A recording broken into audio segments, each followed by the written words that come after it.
The light microscope is a magnifying device that uses two lenses to magnify microscopic objects so that they become visible to the human eye.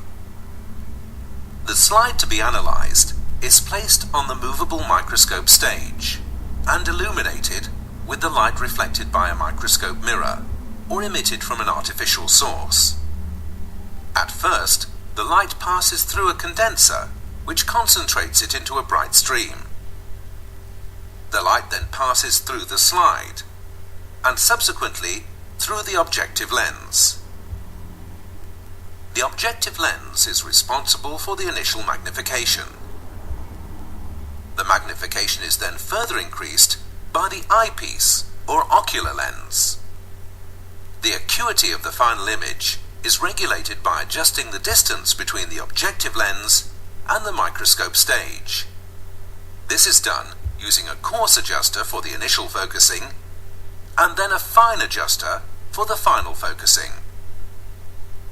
The magnification can easily be changed by using a rotating objective lens stage, which has several interchangeable lenses with different powers of magnification. The final magnification achieved by a microscope is calculated by multiplying the magnifying power of the objective lens by that of the eyepiece.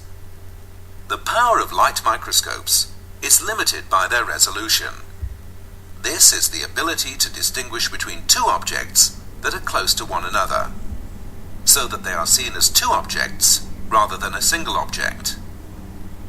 Light microscopes can magnify up to 2,000 times, as they are able to distinguish between two objects at a distance of 0.2 micrometers from one another.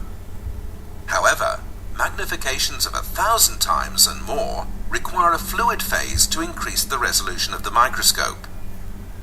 This is achieved by using special oil immersion objectives.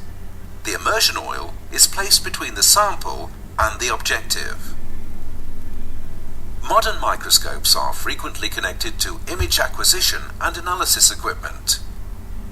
An image is captured by a digital camera and saved on a computer disk.